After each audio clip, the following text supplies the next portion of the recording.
Right off the bat, let's talk about the narrative because this is where the game tries to carve out its own identity. The events of the game actually run parallel to the timeline of the second movie, The Way of Water, taking place during the second major invasion of the RDA.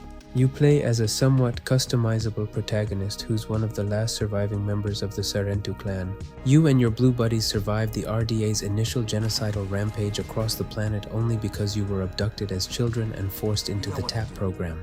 Now, the TAP program, or the Ambassador program, was some corporate's bright idea to kidnap indigenous children, strip them of their culture, and force them to assimilate into human society to act as pacified emissaries.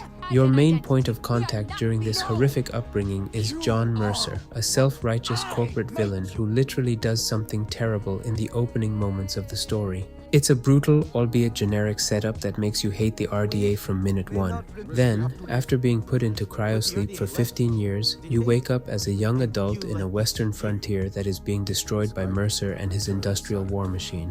The overarching goal of the campaign is pure classic rebellion. You have to travel across the whole map, meeting distinct Na'vi clans, earning their trust, and uniting them to form a resistance. A massive chunk of the story focuses on the ecological devastation the humans are causing. The narrative outcome itself is a bit of a mixed bag, to be honest. While the overarching story successfully knits your goals with the Na'vi creed, making missions like clearing toxic supply routes feel incredibly personal, the moment-to-moment writing can sometimes feel functional rather than emotionally devastating. It's a solid, self-contained story that completely avoids relying on movie cameos, which I kinda respect. It gives you just enough reason to hate the colonizers and love the planet, and in that regard, it absolutely gets the job done. I mean, if you're like a big Avatar fan, then this story is definitely more than enough to get you hooked. It's not trying to be more than what it is, and it works.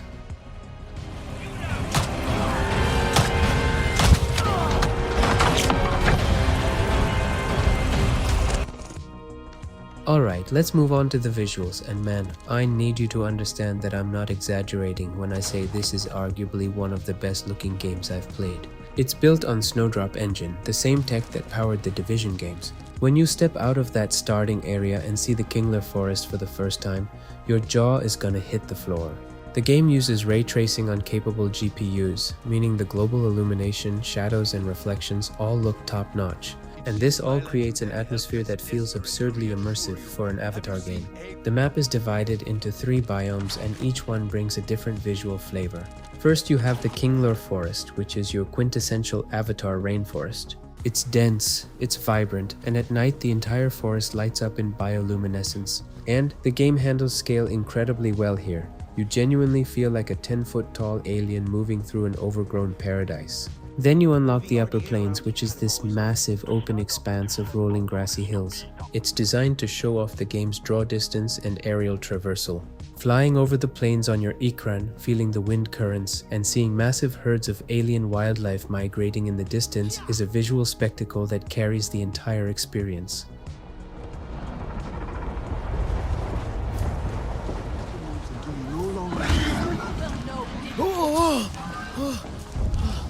However, it's not all perfectly flawless. The third biome, the Clouded Forest, takes a bit of a visual nosedive, for me at least, compared to the rest of the map. It's a shame because the final hours of the game happen here and the muted, foggy environments just don't leave the same lasting impression as the majestic Kingler Forest. But honestly, that's a minor gripe when you look at the larger picture. The art direction here perfectly contrasts the natural beauty of Pandora with the industrial architecture of the RDA facilities. Seeing a massive human drilling rig spewing black smoke and oil into a river is genuinely jarring, and it motivates you to tear the place down just to see the environment heal itself in real time once the outpost is liberated. The sheer density of the foliage, the way the plants react to your movement, the weather system, and this all with no stutters or texture pop-ins makes it at least a technical masterpiece. Good to see you, girl. Telan, the RDA are up to something here. I'm going to check out some of their camps. Are there Zakru there? They look huge. Nassim said they stick their tongue in the ground to eat. They are huge. Okay, here we go. Let's talk about the gameplay, the mechanics, the inevitable Far Cry comparisons. Ever since the game was announced, people have been calling it a Far Cry reskin, and look, I completely get it. Like, there aren't any mini-map markers showing every little thing you can or should do. The game actually forces nothing on you. You only see these side activities in the game using your Navi senses while you're exploring. And to actually get a side quest, you have to talk to people in different camps, like the game won't tell you to go here and there. In that sense, the game actually respects how you want to play. And you just like go with the flow, you know? Also, the deeper you get into the game, the more you realize that calling it a Far Cry clone is actually doing it a massive disservice. Another major difference lies in the movement and the scale of the player character. You're not a regular-sized human soldier, you are a 10-foot tall, agile, incredibly powerful Navi. The movement is faster and much more fluid than anything in Far Cry. You can charge up massive jumps, slide through thick brush, and utilize the environment to your advantage, bounding off massive bouncy leaves and swinging from vines like a blue Spider-Man. It feels incredibly fluid. And when you're fighting in an RDA base, everything feels small and claustrophobic because it was built for humans, which makes you feel like a monster tearing through their defenses. Also, flying that Ikran is so much fun. I was a bit skeptical here, but man, they pulled it off so well. The flying mechanics are so well implemented. It's not clunky or janky, it's actually very fluid, and shooting down RDA choppers on an Ikran is a blast. Must be it. Oh.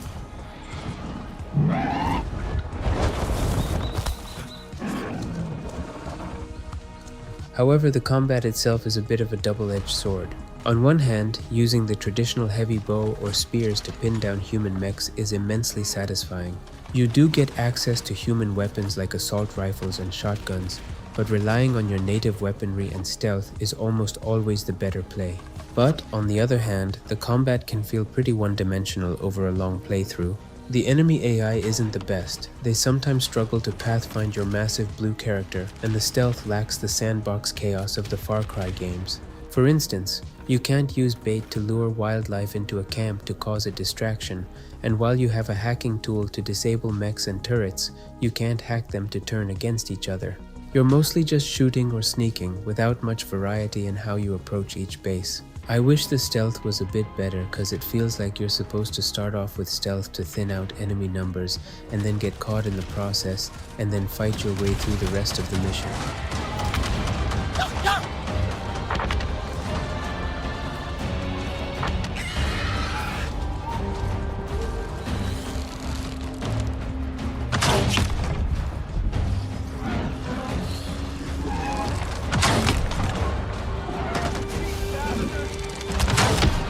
Then there's the crafting and gathering system, which is where the game will either click with you or completely lose you.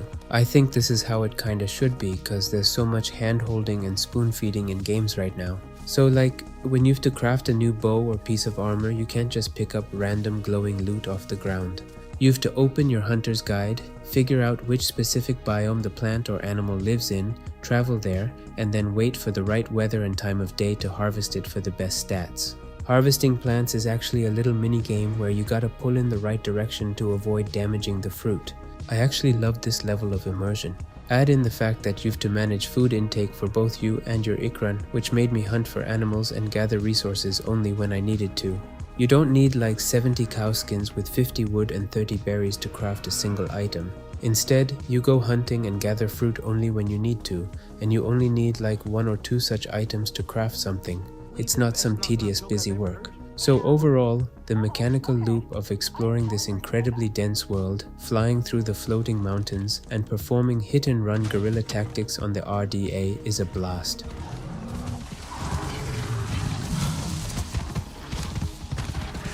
Thank you for these gifts. So, how much time are you actually going to sink into this game? Well, that entirely depends on what kind of gamer you are. If you're someone who just wants to mainline the story, ignore the side quests, and see the credits roll, you're looking at around 24 hours of playtime.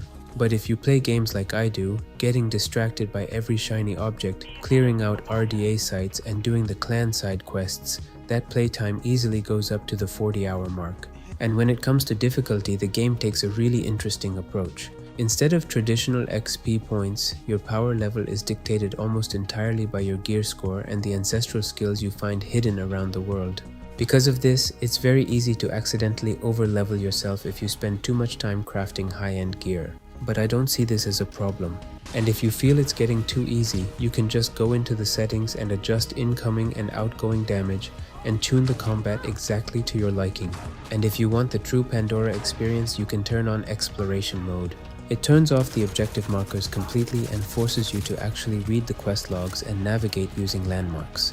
And I highly recommend playing this way if you want to get fully immersed. But just be a bit more careful, especially on higher difficulties, cause even small poisonous plants will completely wreck your health bar.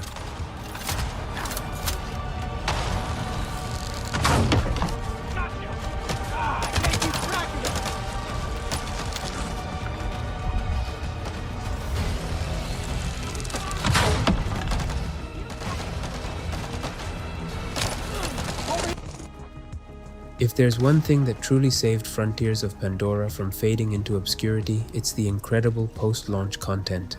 They've since dropped 3 expansions that steadily fixed the game's core issues and expanded the universe. But the best one arrived in late 2025, from the Ashes expansion. The narrative here takes a dark turn as the RDA teams up with some Na'vi clan, and you wake up in a scorched, devastated version of Pandora, which makes the ecological stakes feel brutal and personal. And then there was the title update 2.0, the patch that fundamentally broke the internet for this game. It finally introduced 2 features the community had been begging for since day one: New Game Plus and a third-person view. Good shots, Masuk! Show them no fear!